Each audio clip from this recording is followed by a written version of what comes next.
En México somos ignorantes y en Holanda son sabios, ¿no?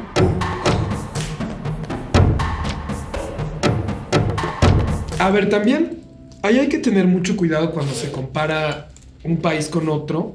Es más, yo creo que no hay que comparar un país con otro porque siempre terminas pues cometiendo graves errores, ¿no?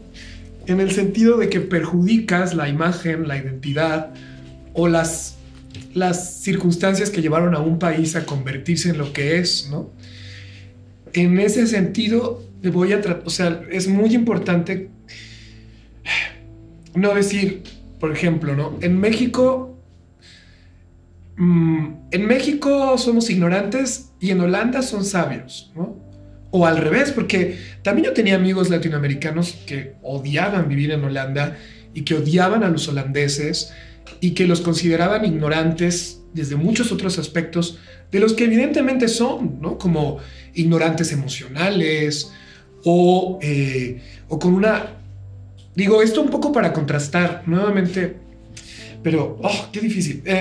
O por ejemplo, insensibles o incapaces de sentir empatía o extremadamente pragmáticos. Entonces, bueno, podríamos decir que los mexicanos son cualquier cosa o que los holandeses son cualquier cosa porque ya vivimos en un mundo muy diverso. Sería como pensar que los mexicanos, todos los mexicanos somos morenos, pues obviamente no, ¿no? Hay mexicanos de todos tamaños y de todos colores, y igual también hay holandeses. Entonces, bueno, en ese sentido nos pone un poco en un centro, ¿no? No quisiera decir... no quisiera comparar. Sin embargo, cuando estuve en Holanda, pues yo les preguntaba pues que a qué se dedicaban, ¿no? O sea, que no a qué se dedicaban, sino cuál era como su fuente primordial de ingresos a nivel de actividad económica del país. Y entonces, aunque obviamente hay arquitectura y hay muchas actividades, me sorprendió mucho la respuesta de uno de ellos, porque me dijo, no, pues es que nosotros exportamos conocimiento, ¿no? Ideas. Y pues me pareció una respuesta auténtica y muy interesante en el sentido de que sí es un país que le apuesta a la innovación y a la investigación. Eso es algo bien interesante, ¿no? La investigación pues es la madre, la fuente de todo conocimiento y todo progreso, aunque también, por ejemplo, allí progreso no necesariamente significa a mejor. A veces el progreso en realidad es un retroceso, pero la manera en la que concebimos la historia, o la manera, por ejemplo, en la que concebimos el desarrollo humano. No, es que ya vas a madurar, o de todo se aprende, ¿no? Como si el proceso de madurar o de aprender no significara desaprender otras cosas, o no significara a veces retroceder, ¿no? Bastaría ver a algunos pues de nuestros familiares ancianos, ¿no?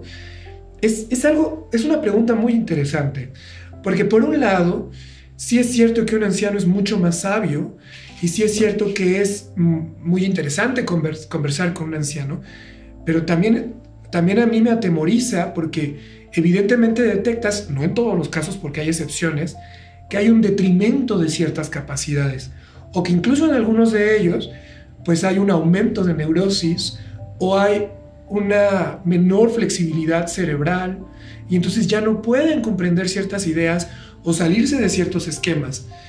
Y lo mismo ocurre con la historia.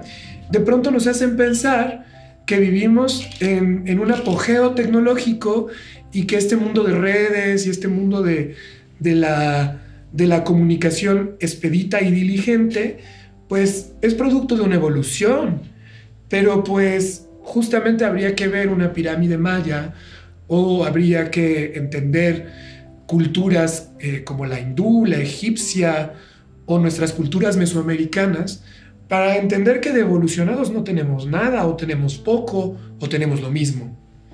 Así que, pues no sé si la investigación holandesa realmente nos hace seres más evolucionados o no, pero sí sé que el gobierno le invierte mucho dinero y eso propicia pues que tengan conocimientos, ideas pues muy significativas. A mí me sorprendía, por ejemplo, que había puentes que van por debajo del mar, ¿no?